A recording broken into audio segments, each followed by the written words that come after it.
They put in some money, they sat back, I did all the work, and now they've walked off as millionaires. And another one got like just under 3.5 million tax-free. I've done it all again. And this time I've gone, I want to bring all my friends and family and everyone in my network on this journey. Let's make everyone rich. Vic, welcome to the Femme and Fortune podcast. Hello. Hello. Thank you for having me.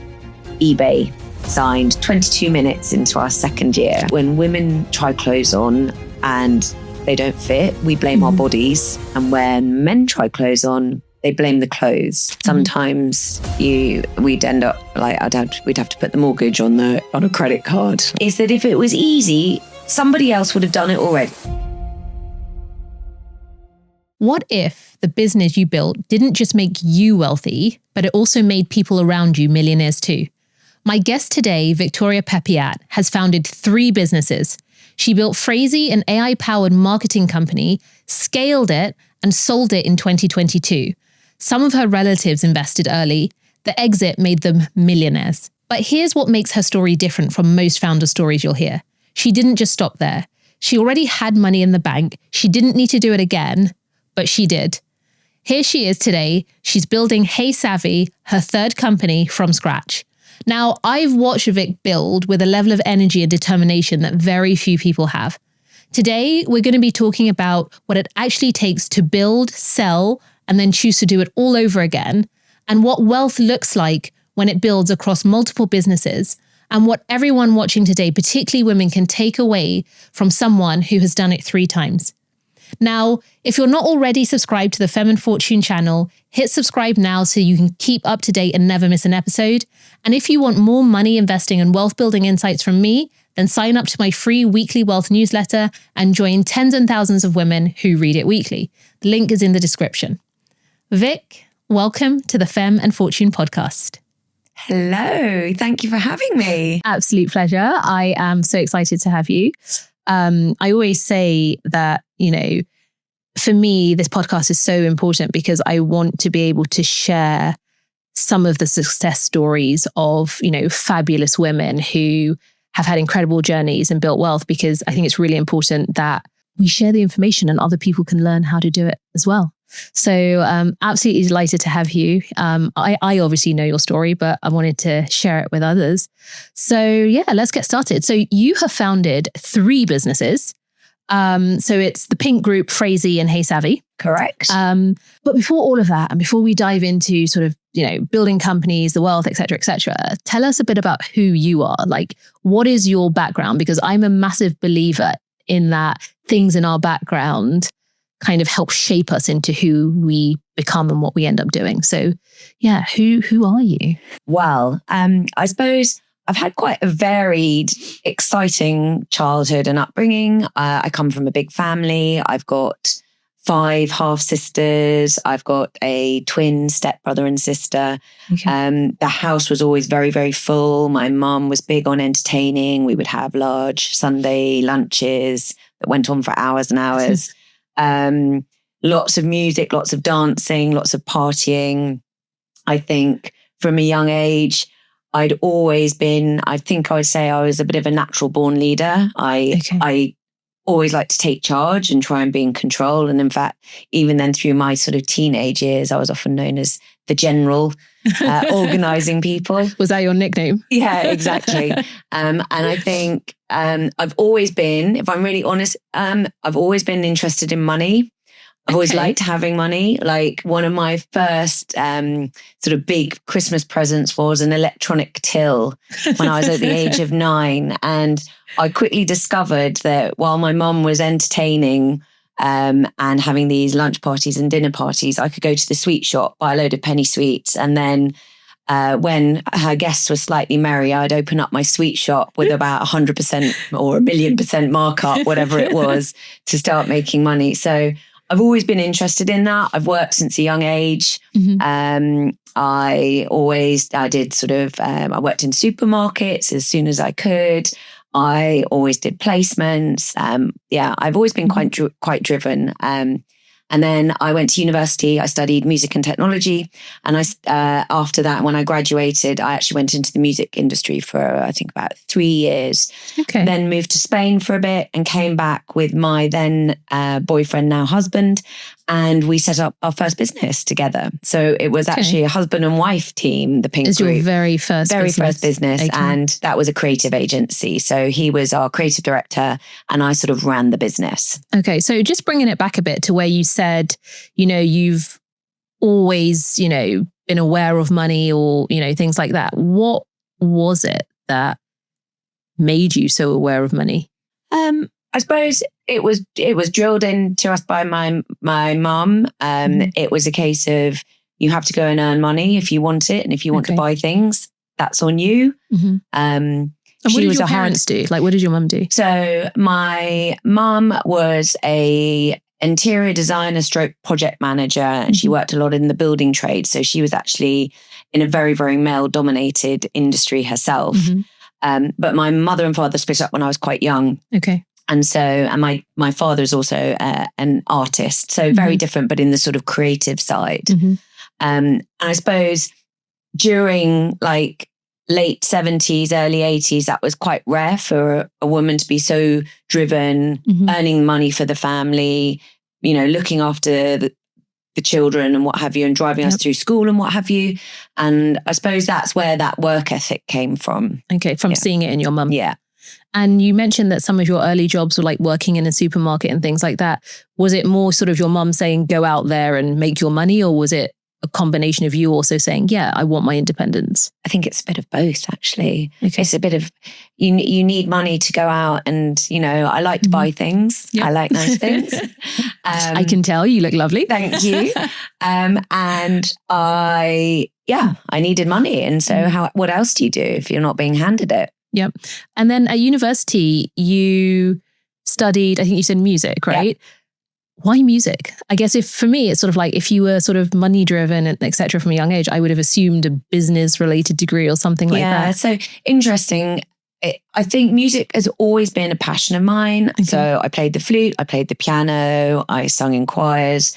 And so I think that's why. So it's a slightly different degree. I did music and technology, so studio work. Okay. Yeah, recording and making music. And did you want to be a recording artist or something? At that point I did, yes. And when did the sort of like light dawn on you that, maybe that's not going to be the path that I go down? I think I went and worked in the music industry. And I think it's one of those industries that you think is quite glamorous. In reality, it's not that glamorous, and it's also not very well paid. Okay.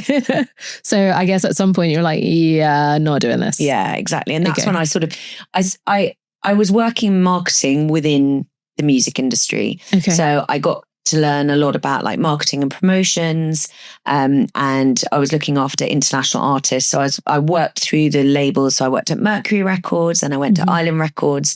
And so I was looking after UK signed acts, but how to market them and promote them internationally. So it was really interesting. Okay. When we moved to Spain, I then went and worked for an advertising agency, just a small one, and then learned more about sort of marketing and branding and creative and sort of the account management side of things. And so when we moved back to the UK, it kind of just felt like the normal thing to do. I was like, if these people can do it, I can do it. And I think that's where I sort of learned the basics about business, about setting a company up, doing all of those all of those little bits that you need to get a business up and running. But I loved the Pink Group. It was a brilliant company. We had some amazing team members, and I'm still friends with like some of the all of our employees from back then all the way through. And you said that you did that straight after university, right? So you didn't have like a... So I was 26 by the time I And you got that. married at that point? At that point. So you met your husband at university? No, I actually met my husband in the local pub. So I met Spencer in the Spencer Arms in Putney when I was just turned 18. Yeah. Okay, fine. Yeah. And so at what point did the two of you think that you should start a business together? Well, I think it was we came back. We'd moved to Spain together. He'd been working for a design agency. I was working for an advertising agency. And if I'm quite honest, by the time we moved back to London, we were like, well, if they could both do it and make a living out of it, we definitely could. Yeah. And so I've always had a bit of a thing. I suppose it's a way that I think, in that when I want to get somewhere, I will get there. I don't necessarily know the path that I'm going to take. And I know that it's never a straight route and a straight line, but I go, I want to get from here to there. And then I work out how I'm going to do it, and I pivot each time. Yeah. No, it's exactly the same as me. It's like you have conviction, you know you're a doer, you know you won't stop until you get there. Yeah. You know, you have a kind of a plan because you roughly need to know where you're going, but life never goes to plan. But you know that you will adapt, you will pivot. 100%. And I think that's one of the biggest things I think about just in general about being an entrepreneur. Not that I actually like that word that much, but it's, for me, it's all about grit, resilience and determination. It's like, is that founder going to get there no matter what?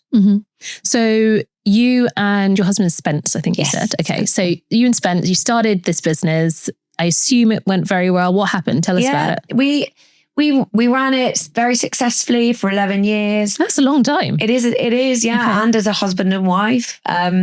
Amazing. I mean, some people, marriages don't even last that long. So to be married and working together. Yeah. And I think it worked really well because he was our creative director in charge of like the creative team and what have you. And I went out and sort of ran the business and it worked really well hand in hand. I would say it's hard in service industry. Like it's really, really hard. I would say we were much more of a lifestyle business than a business growing for an exit. And to be honest, even at that point, I didn't really think about it.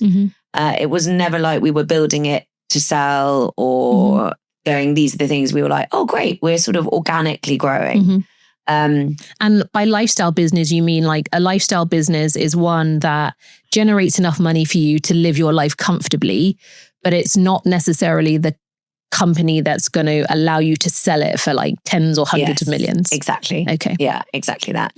And one of the things I think I'd been on the lookout, like in the last couple of years within, when we called it Pink, was that we were always looking for ways to have recurring revenue. And that was a big thing for us. Like it makes planning so much easier, the consistency. But if you're doing a rebrand or a new website, for instance, if you do a good job, they don't need another one in 6 months.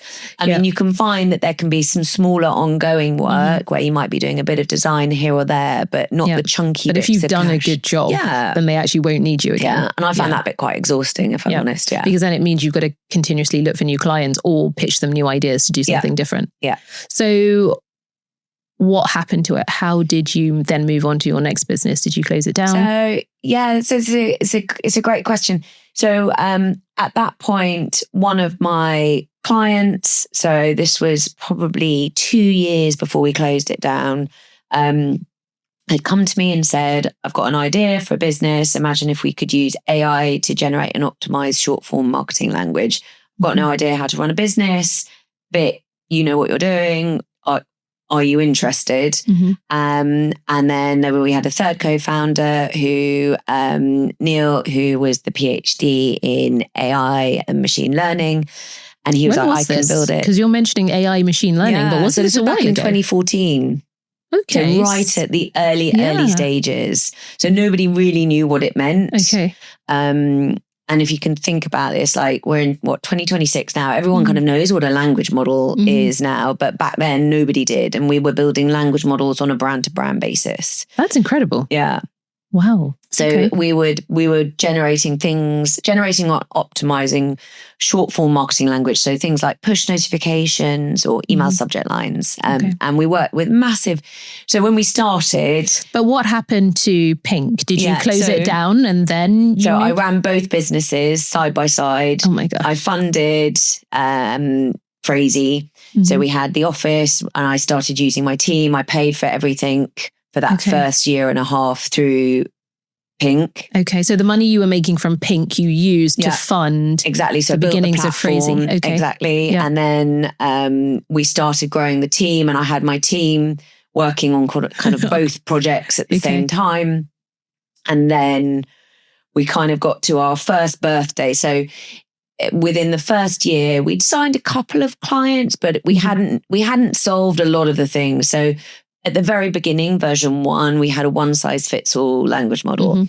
We then started to realize as we signed up our first client, and I remember we went out at that point, we were like, we thought we would be the next sort of MailChimp, but for language generation, where you just swipe your card, you sign up, and we generate language.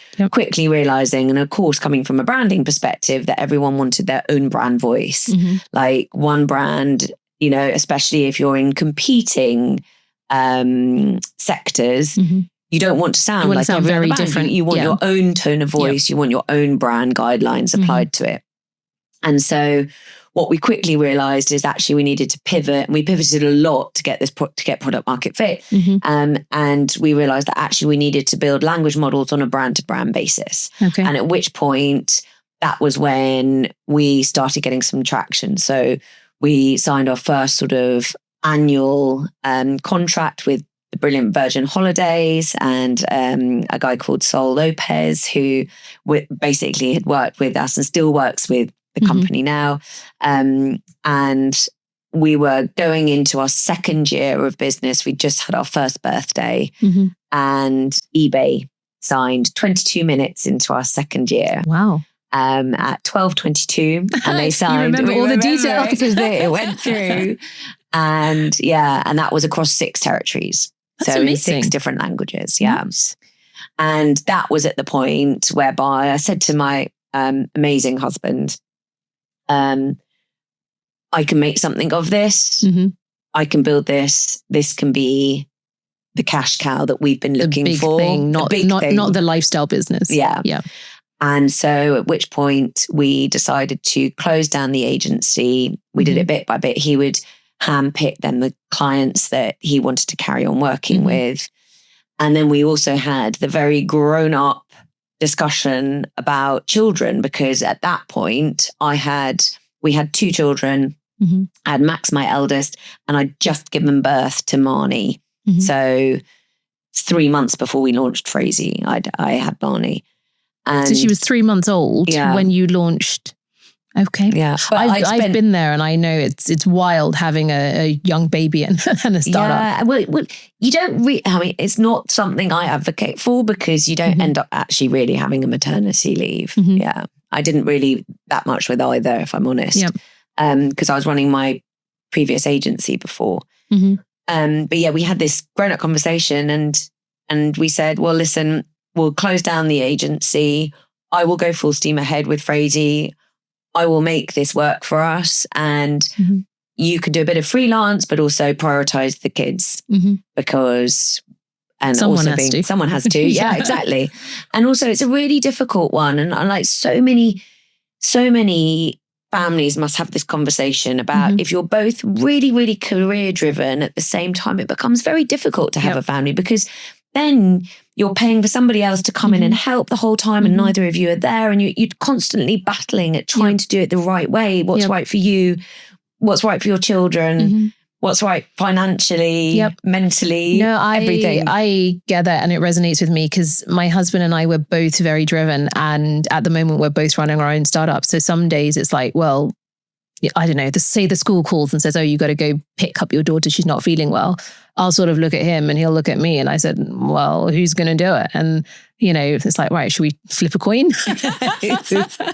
Because we're both so driven. So it is really, really tough. So if you can have a situation like yours, it's so much better. But I mean, that's another episode in itself. Like the pressures that puts on the relationship. And even just from other mums at the school gates and what are said. Oh, I learned very quickly to be like, do you know what? I don't care. Judge me, whatever. But I think like for me, that only came as I got older. When I was younger, I definitely cared what people thought about me or what they said. Whereas now as I've got older, I'm like, whatever. Oh yeah. I think that completely goes. You start to lose it in your 30s, and by your 40s, you're like, whatever. Yeah, exactly. It's just like, I wish we'd had it when we were younger, but anyway. Okay. So at this point you are in Phrasee, you've signed eBay as your second client. Things are going amazingly well. How long were you in that business before the exit? 7.5 years. Okay. Yeah. So that's great for a, like, that's almost like what they say, you know, you go into a startup, you build it for 5 to 8 years and then you get your exit. Yeah. You almost cookie cutter, although it probably didn't feel like that. It didn't feel like that. Yeah. And like nothing's ever easy. Mm-hmm. Like it was full of ups and downs. But yeah, I mean, I think it's an interesting one. We talk about this a lot, like about whether or not you should build a business to sell versus just building a good business. And I think it is vital that you build a good business. But I also think that if you are looking for an exit and you are working out the journey that you're on, that you bring the right people on board at the right time and the right stage. So we had great advisors that actually I'd started building relationships with right from the start because a friend of mine worked for an M&A firm and he'd introduced me. And so we brought them on the journey. I knew all the sort of hurdles we had to get over and get through to make it really easy. We started getting a bit of interest a couple of years before we exited and actually it wasn't right. And luckily we didn't because, you know, we ended up making much more by holding on and getting to that sweet spot. And everyone talks about it from a B2B SaaS perspective of like, it's that sort of, you want to get to a point where you've got over the 10 million ARR hurdle. And that's 10 million of annual recurring revenue. Exactly. Yeah. Now, I know that Phrasee was a massive success, not just for you, but also for some of your early investors. Some of whom were your family members. So you must be like one of the favorite people in your family if you've made several of them, you know, millionaires. Like that's one would incredible. Hope so. Yeah. I mean, I was really pleased with how our early angels did because I think when you are an angel investor, you're putting a lot of faith in, you know, it's high risk, but when it pays off, it pays off well. And so, you know, we got for the early investors that came on board, they got a 33x return. And I mean, that meant that actually via the 33. 33, yeah. Okay, so they got 33 times what they invested. What they put in. Unless they're ones that came in through SCIS. So they, of course, got a 66x return. So that's insane. Getting a 66x return on your money. So you get back 66 times what you put in. Yeah. And if it's SCIS, then it's all tax-free. Oh my gosh. That's amazing. It's like so for one of our lottery. angels, they put in 12.5. Well, they put in 25,000. They got 12.5 back. So they had 12.5. They got 900,000 tax-free. And another one got like just under 3.5 million tax-free. Wow. Yeah. That's incredible. It is good. So, I mean, if anything, that's what got me really into after we exited was me. I've done a lot of angel investing myself. I was like, because you saw what happened to them. You're like, hold on a second. They put in a bit of money. Yeah. They put in some money. They sat back. I did all the work and now they've walked off as millionaires. Yeah. Which is good because I think that's part of it. Like that's the reward. How do you find angel investors? And then how do you get them comfortable, particularly if they are your family? I mean, that's very difficult. Okay. I don't know if I have a direct answer for that. Like, as in, did you go to them or did they come to you? No, so I went to both of them. Okay. Yeah. I went to them and to our other early angels who we were introduced to. And yeah, they had, like, I think at that point, when it's really early, you know, you've got to have faith in the founding team. And it's a weird one, I think. But did you ever worry about like the impact on relationships if it didn't work? Hugely. And then I'm like an absolute loon. I've done it all again. And this time I've gone, I want to bring all my friends and family and everyone in my network on this journey. Let's make everyone rich. The pressure is insane. Yeah. It's insane. But I guess with Phrasee, it worked. It did work. And I'm assuming it also worked for you. If your investors became incredibly wealthy, I'm assuming you did too. Yeah. I mean, I did well. I made a life-changing amount of money. I didn't cash out all of my equity. So I've still got equity in the business. Okay. So you sold a portion of your shares. Exactly. That gave you the cash to then leave and... Yeah. Well, to be fair, that wasn't the reason I left. It was a really weird time when we exited. A family member. So my mum was diagnosed with cancer when the deal went through. Okay. And then started her treatments and what have you when it finally sort of closed. And so it actually taught me quite a lot that money is great, but it's nothing when it comes to family. And actually your health and well-being is high and above everything else in life, including money. And I think it was a really, if I'm brutally honest with myself, it was a really difficult time for me because at the time, we were acquired by private equity, and I was excited about the next phase of the business because, as you know, with private equity, it's not just about they're acquiring, it's about, right, we're going to take this business onwards and upwards. But I'd also just given 7.5 years of my life to growing this business. I loved it. It was like it was my own baby. It was like the third child. And I'd also been, so I had been such a core part of it, and I'd been chief revenue officer. And so I'd been in charge of like the sales and marketing engine and like the customer success and partnerships ecosystem. And the big shift, even like when we exited, we were 80% of our revenue coming from the US. But that had been a lot of me traveling. Like there was a period of time when, and I had Marnie had gone from sort of 0 through to 7.5. And there was a time when I was going back and forward from the UK to West Coast every few weeks sometimes. And we actually got to a point whereby I stopped FaceTiming because it was just upset. It was upsetting. And, 9 a.m. in California and you're in San Francisco, and then they're just finishing nursery. They're tired. They're grumpy. They're snotty. They want mummy. And so like, there's a lot that you sacrifice during that thing. And I think during that whole process of building a business, and I think it was just like the nail in the coffin, if I'm honest, for me, when then the sale went through and we were acquired and my mum was diagnosed. And you realize that the money can't fix that. No. It can't make her better. It can't give you back the time that you didn't spend with your daughter. And so it's a really hard one.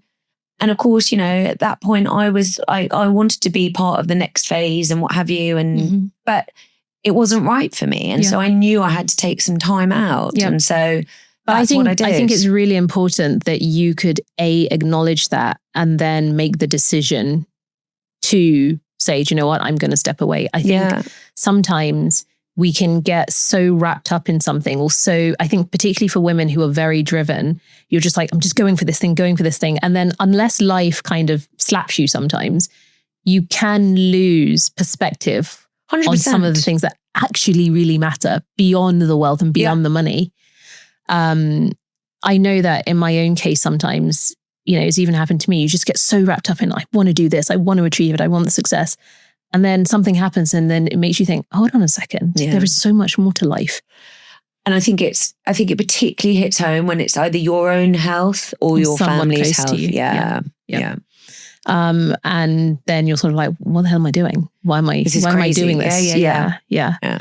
No, it's a really interesting point. And I think it's up to us to remind ourselves that, okay, it's fantastic to be driven and we all want to be successful and absolutely go for it, but don't let it be the be all and end all. You have to remember that there are other things that matter too. And it is spending time with people as well. Having fun and enjoying life. So the bit that I am confused about is you left this business, you were a millionaire. Why would you not just go off into the sunset and enjoy your time with your family and your kids? Why would you start another business? Especially like you said yourself, it's bloody hard. It is really hard. What? It is really hard. And it's not as if you were going again the second time. This would be number 3. Yeah. So I took some time off, which was really, really well deserved. I took some time off to recover. Also going through a process is really hard. Do you know what? I would go in if and when that was to ever happen again. I know it's a marathon, not a sprint. In terms of the exit process. Yeah. Okay. Yeah. So they call it a process when you start to engage with potential acquirers and what have you. And it's not something that happens overnight. Mm-hmm. It's a huge amount of work. It's a huge amount of pressure. You've also, like, we had a lot of interest, which was great. We had over 30 interested parties. That meant 30 management presentations. Oh. That meant like presenting, answering questions, giving it your all. It meant, you know, and I think also driving the fact that during that process, you've also still got to be hitting all your targets and running the business. And that's difficult. I mean, you know what it's like. It's a bit like fundraising versus trying to run a company at the same time. It's so hard. It's so hard. So I took some very well-deserved time off. I had a wonderful summer with the kids. I think after about 6 months, they'd had enough of me. I'd had enough of them. My husband was like, you need to get a job or do something. Like, you're home too much. This is not right. And it's not like I'm a domestic goddess as well. Can we just get that right? Like, my husband is so incredible and he does all the cooking and what have you. Like, I'm terrible in the kitchen. You and me both. I'm good at making drinks. Oh, cocktails. Yeah, me too. Love a cocktail. Cocktails and cakes are my thing. Oh, what? Well, you're better on the cakes. I don't even do that. I could do snacks, which is not technically cooking. But I make a mean gin and tonic. And so, after about 6 months, I was like, oh gosh, what am I going to do? So then I started building what many people call a portfolio career. And I'm not going to lie, I didn't actually know what a portfolio career was until then. Well, what is a portfolio career? So, or they call it sometimes going plural, don't they? So a portfolio career is basically where you do lots of little things, and you might do advisory roles. You might take on some non-exec director roles and join a few boards. I started doing that. I started saying yes. I'm one of those people that until I know exactly what I do, I say yes to everything. Okay. And I said yes to every meeting. I said yes to anyone who wanted to make an intro. I said yes to anyone who said, I've potentially got a job. Would you be interested? I just said yes. Was that because you didn't know exactly what you wanted to do? So you're like, right, let me just kind of put myself out there and then see... And you know what works. Yeah. Okay. Yeah. I'm a believer of you put out and then you kind of attract back what the right thing was. So I started angel investing. So I've done about 50 in total. 50. 50. Okay. Yeah. No, that's amazing because I've spoken quite a bit about angel investing. And one of the things that I say is, it's important to make sure you do diversify and you have lots of investments because most of them will go to zero. Yeah. And so you need to make sure that you have enough of them such that, you know, you have some chance, hopefully, of having one or two that totally do make it and worthwhile. Also, very big on saying angel investing is so high risk. This is my play money. I have safe money elsewhere that's been invested, and I've got a financial advisor, and she's brilliant. But like you shouldn't invest. Money that you're not prepared to lose. Absolutely. Yeah. So the question that I have for you now is, you know, they say that, you know, serial founders are the best. You know, if someone has started a business and then they, you know, ideally have done well in another business. Do you think that has helped you? What is it that you learned in each previous business that allowed the next one to thrive? So I think with the Pink Group, it was just about fundamental business basics. Okay. Right? Like very, very like grounding, like understanding profit and loss and EBITDA and like what has to happen and accounting and all of that. I think with Phrasee, it was very much this is what taking on VC money looks like. Okay. This is building a scalable business for an exit, what that takes, all the machines that you've got to build.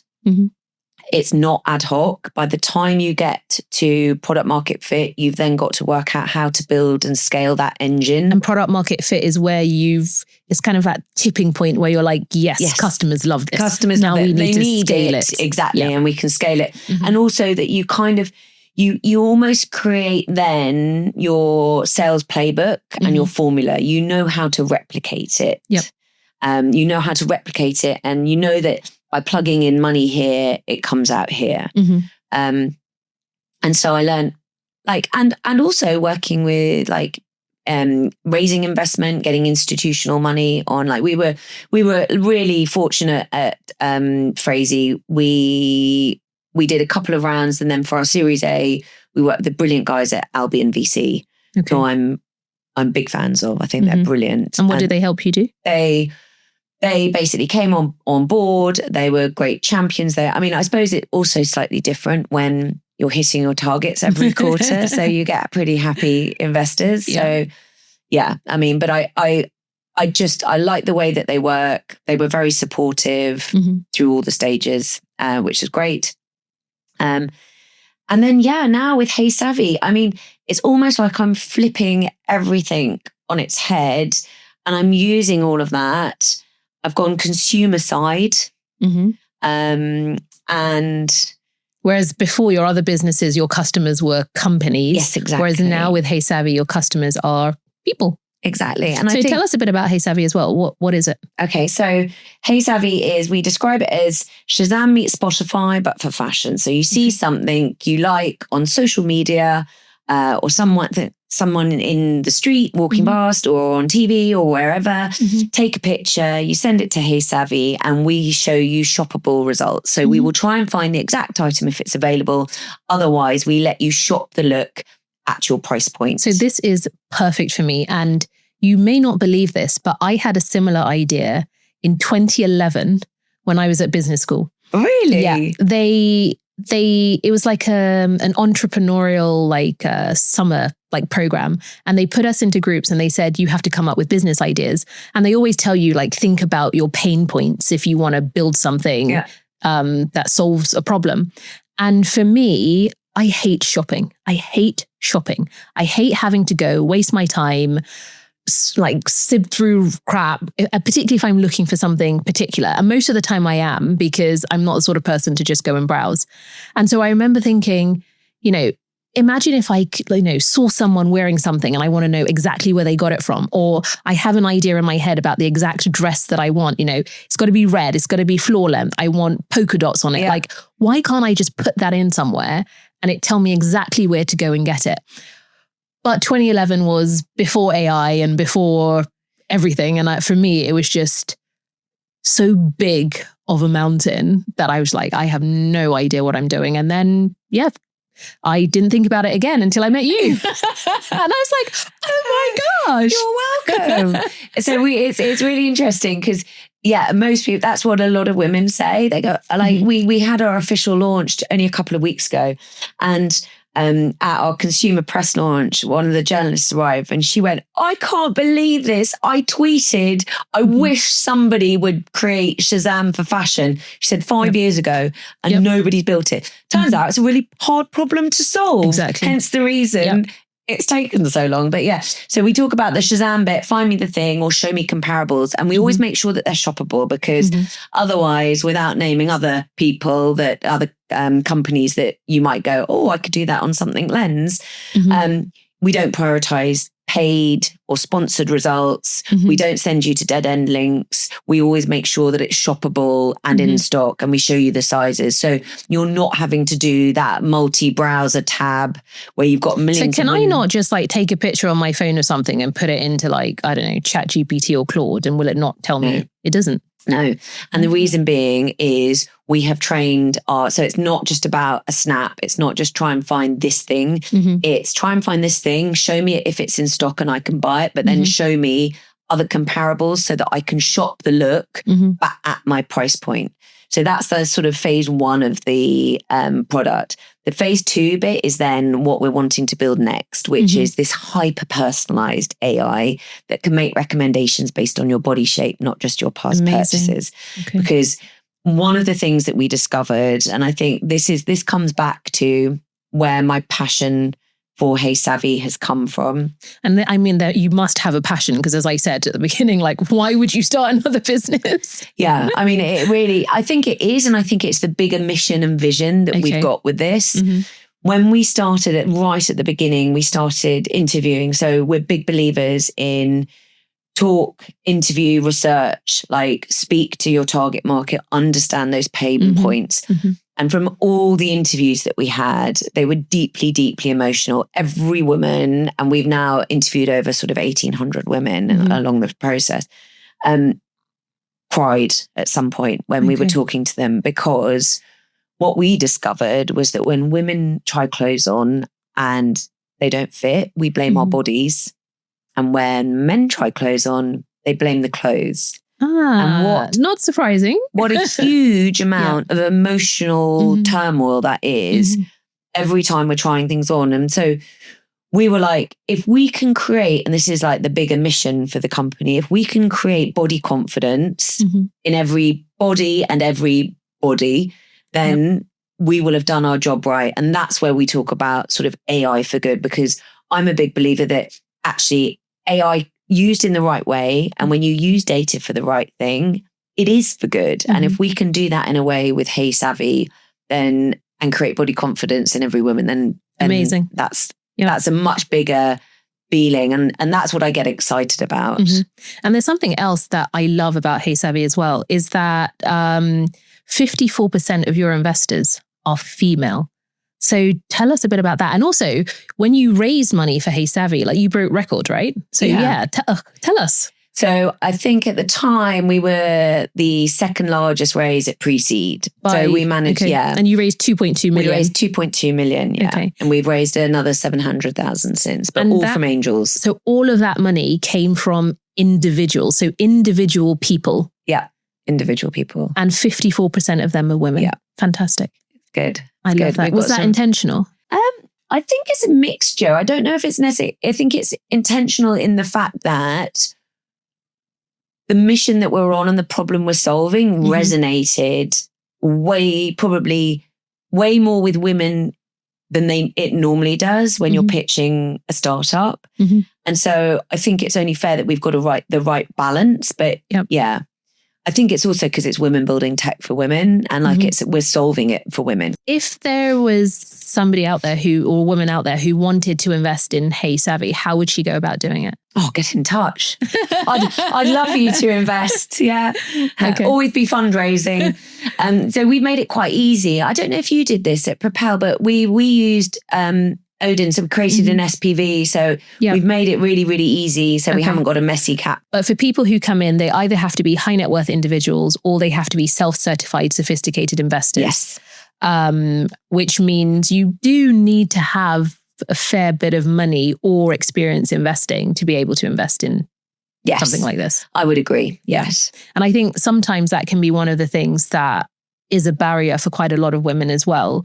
But there are crowdfunding platforms out there that, do let people invest from as little as £10 in some cases. Yeah, exactly. So I always say to people, why don't you start with something like that, build up your confidence, get some more traction and experience, and then you can start investing in, slightly, I guess, bigger amounts or slightly different things.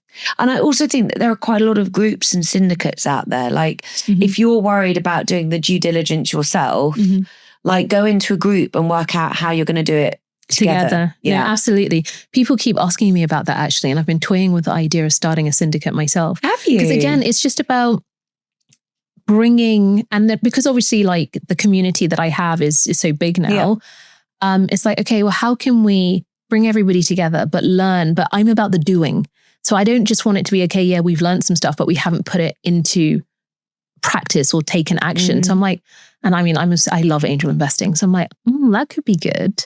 But part of me is like, the regulation as well. Like, why is everything I do regulated? I don't think it's as easy. Yeah. It's not like, I mean, I worked in banking, was regulated, Propel was regulated. So it's not that I can't do it. It's just, it's a lot. It's a lot. Unless you do it in a way where you start off and can you bring people that can self-certify, but you can bring deals, but you're not actually. If you have more than 20 people, you have to be regulated. So I'm not getting involved. Yeah, there's not really a way around it, but I'm toying with the idea. But okay, so I want to talk now a bit about how you have felt about your wealth at different points in your journey. Okay. So in your first business, I'm assuming you didn't have that much money. As you said, it's a lifestyle business, so it kind of makes enough for you to be comfortable. But at the point that you took money out of Phrasee, how were you thinking about your own wealth and your sort of financial stability? Yeah, 100%. When I was running Pink, I mean, it was very much hand to mouth. I mean, sometimes we'd end up like we'd have to put the mortgage on a credit card, like those early years.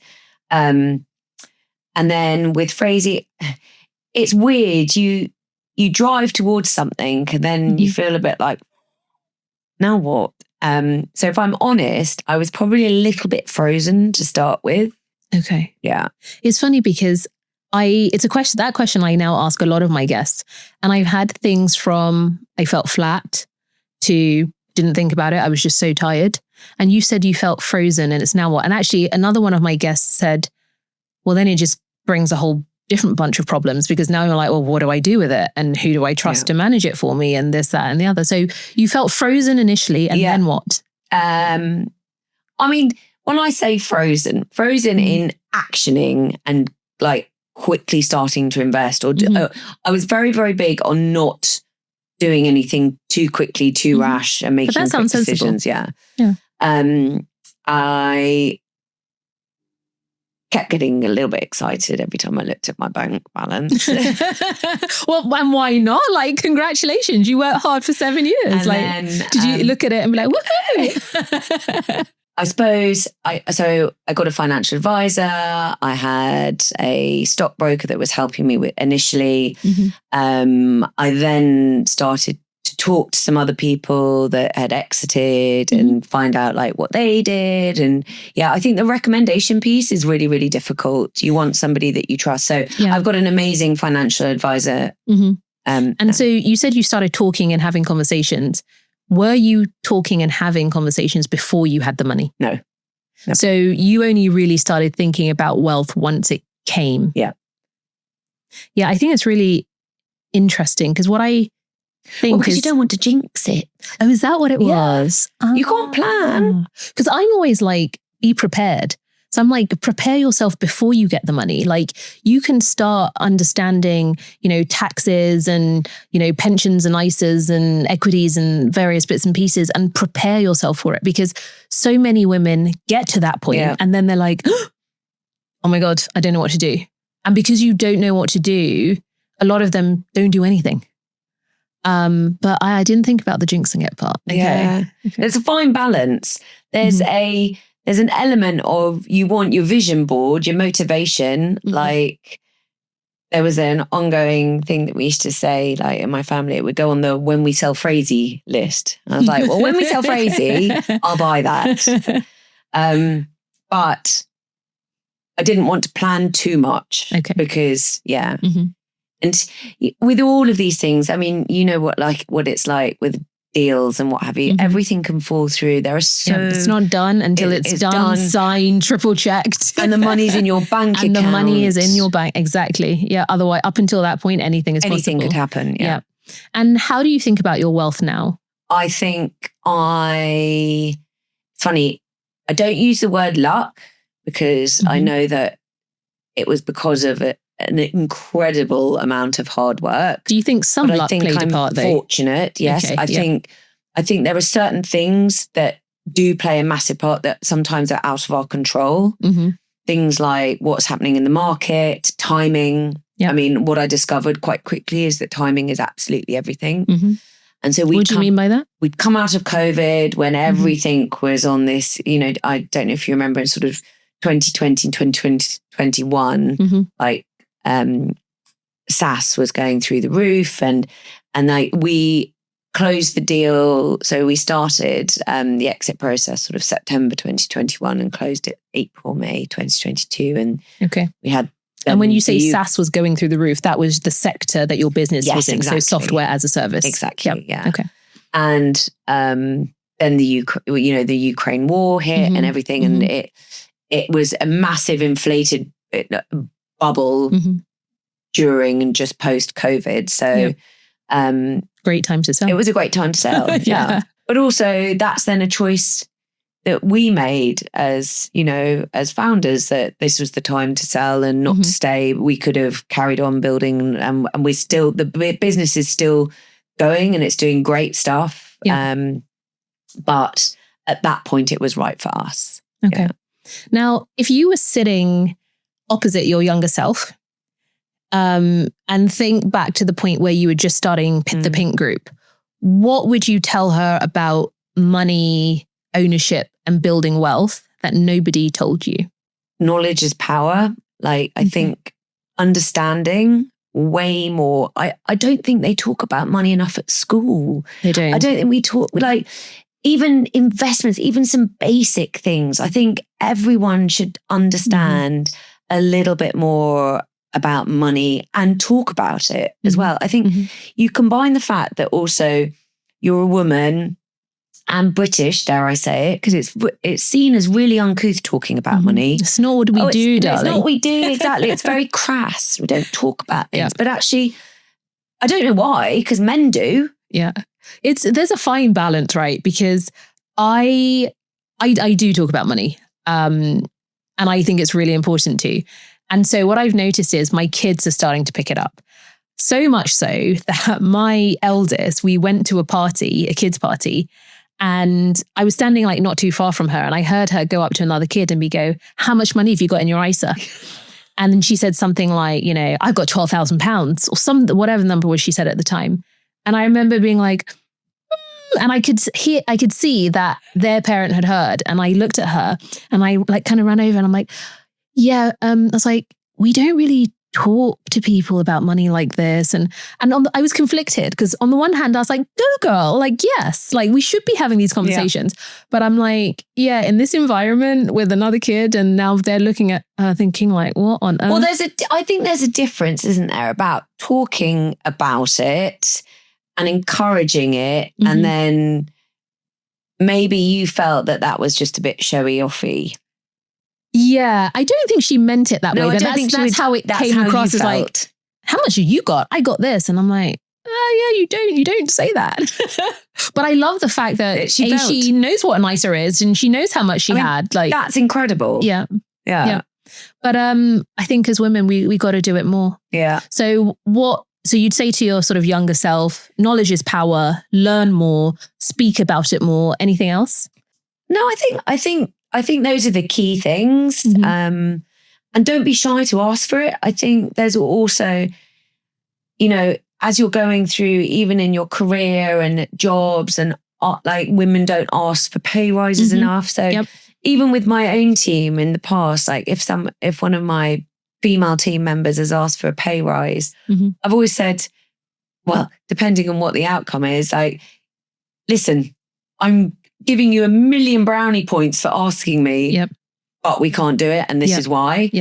Or of course you're giving it. But like, I think, again, it's giving, because I think just men are more forthcoming about it, talking about it, asking for it.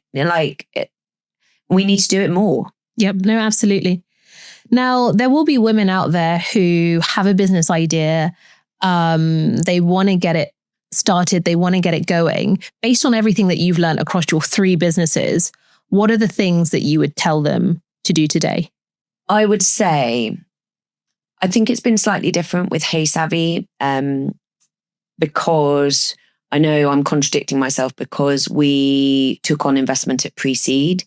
That was the very beginning. That's the very, very beginning. So we did it with just a deck.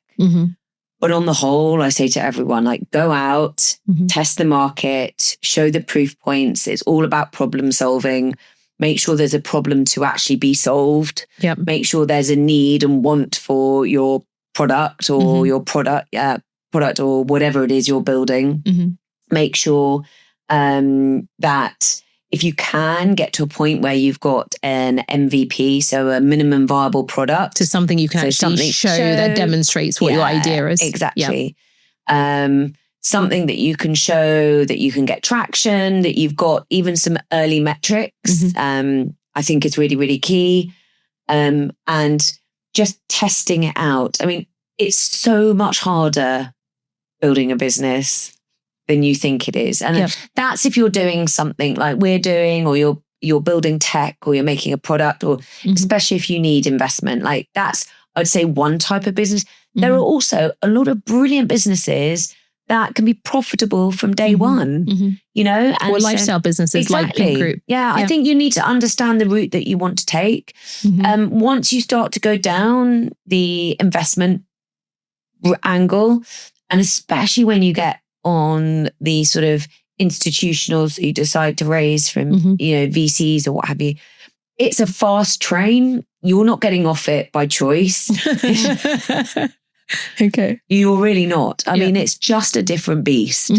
So be very deliberate about deciding what type of business you want to build, because the sort of lifestyle business or the business where you're generating enough revenue to be profitable is a very different experience to the, I don't know, tech business or the fast growing business that needs, you know, millions of VC funding, that kind of thing. Exactly. Okay. And one isn't better than the other. And I think that's really, really key. I think there's also a whole bit, and it's a bit about the educational piece, I think, is sometimes I think we can jump into something a little bit too quickly without understanding what all the different options are. And I think with funding in particular, understand what the potential routes are, because they are not all for you. 100%. Like it might be that, yes, it's great for angel investors and blah, blah, but this isn't for institutional money, or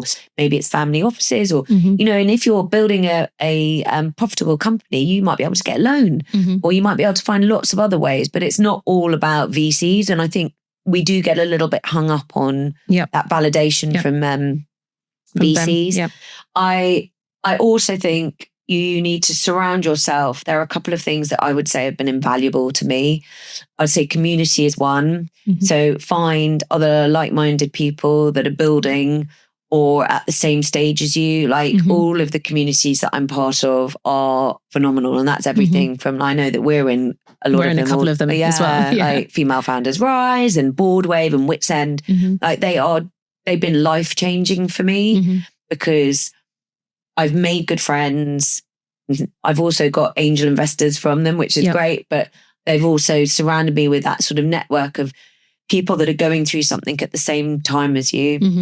And then I suppose my last bit would be, I've always, previous to now, and I'm probably on the road to try and finding someone myself again, but I've always had mentors. Okay. Because I think it's one thing having coaches, and I believe in that as well. Find yourself a good coach. What would you say the difference between a coach and a mentor is? So a mentor for me, so a coach is there to work with you and to help you work out what the best routes are, and just to sort of help coach you through the different stages of whatever you're at. They're not there to necessarily give you advice. Most don't, in fact, and they shouldn't. And I think, I don't know, actually, I think that's what you might have to clarify that. But then a mentor for me is somebody who has been there and done it and is normally 2 or 3 stages ahead in the journey. Okay. And they can give advice. And they can give advice. And they should. I mean, that's what you want. You want them to go, don't do that, Vic. So I had a brilliant one went at Pink, a woman called Felicity Kelly, and she had built and sold a creative agency, and then had another one at Phrasee, Adam Stambleck, and he was the president of another B2B SaaS company. So all your mentors have had experience in exactly the same area as the business that you're building. 100%. Yeah. And they've got industry experience, their verticals experience, but you know, whereas I was coming up to sort of the 10 million ARR, Adam had already hit 100 million. So they know all the picks. They've been where you are. They've been there, done it, you know, made the mistakes, and they've had the insights for you. Exactly. Yeah. And they can just be, honestly, sometimes just a bit of a shoulder to cry on. And we need that. I think any founder needs that, because as you said, it's hard. Yeah. It's really but rewarding. Hard. And this moves on to sort of my last question. Given everything that you know now, if you went back to the beginning, you were thinking about building your wealth specifically, would you still choose the path that you went on? Or would you think, oh, you know what, maybe I should have gone and got a corporate job or done something else because it's less risky? Oh, no, I'd still definitely do it the same. I wouldn't change it. Okay. And even like when it's difficult, like I'd be lying, and you know this, like it's not easy. None of it's easy, but I also think who you're on the journey with makes a massive difference. Like my co-founder now, Sarah, she's so utterly brilliant. And if it wasn't for her, I know that I couldn't do what we're doing now. Like we're great support for each other. And luckily, like, because I'd be lying to say that every day is brilliant and I jump out of bed going, oh, this is the best thing I've ever done. Like, it's really hard. Yep. But the whole point is that if it was easy, somebody else would have done it already, and it's not. And so that's what keeps me going. Yep. But what we're really fortunate with Sarah and I is it tends to be, if I'm having a down day, she okay picks you up. And she picks me up and she's like, Vic, we've got this. Look at this, look at this, look at this. And the same the other way. We've had one day where we both turned up going, and what did you do? You made her a gin and tonic. Exactly. I think we had a good cry, and then we were like, right, we need to pull ourselves together. But it's nice to have that. You need that, I think. Oh my God, it's your, and I think even more, like one of the things that we keep saying to each other is it's hard. And it's relentless. And your to-do list is never done. Yeah. And you're always at a what if, and you're always at, I need this and I need that. But actually, you've got to start enjoying the journey. Oh, absolutely. Otherwise, what is the point you of this? You have to enjoy the journey with every aspect of life. That's such an important thing for me. And it's something that I think I only realized fairly recently. Yeah. And like, because what I think can happen is, you can be successful, you can make it, you can have your exit, you can make the money. But if you haven't enjoyed the journey, you'll get there and be like, what's the point? What was the point? Yeah. And so it's about enjoying the journey, making memories, and doing the absolute like best you can. I know, and I think this is something I've really had to teach myself in the past 2 years, basically having raised so much money from like all of my friends and family, my whole business network, everything, that I carry a lot of weight, if you can imagine. Responsibility. And responsibility on my shoulders. Because you can't run anywhere. They know where you are. Exactly. They'll come down and find me. But I know that all I ever do is work my absolute hardest every day. And at every decision that we make, it's never a rash decision. It's never something like, and I'm a big believer as well that in there's no such thing as failure. I think it's just learnings. And we go through life, like we talked about right at the beginning. I know where I need to get to. I don't know the route to get there. And if something doesn't work, I pivot and I pivot and I pivot. And I just keep going until I start to like pivot, but move forward. Yep. And with that in mind, I know that every decision I make is what I truly believe. And if it's the wrong one, I'll learn and move on. Either way you learn. No, I love that. And it's sort of like a full circle moment because we've kind of ended up where we started. So on that note, before we wrap up, I am going to do what I call the Femme and Fortune 5. So I'm going to ask you 5 very sort of rapid quick fire questions. And I want you to give me the first thing that comes into your head. Okay? I have not prepared for this. No, you weren't supposed to. I didn't tell you. Okay, let's do it. I don't tell the guests. It's literally off the cuff. So no, don't worry. You didn't forget. I didn't tell you. Okay, build or invest? Build. Friends and family funding or strangers? Friends and family. I mean, if you don't believe in yourself, like I'm bringing my friends and family on this journey because if I'm going to be rich, I want them to be rich. Love it. VC funding or angel funding? Both, but it depends which order. So angel and then VC. Okay. Mission or money? Mission. Build to sell or build to keep? Well, build to sell, obviously. Okay, perfect. Thank you so much, Vic. It's been an absolute pleasure. Thank you. I've had a lovely time.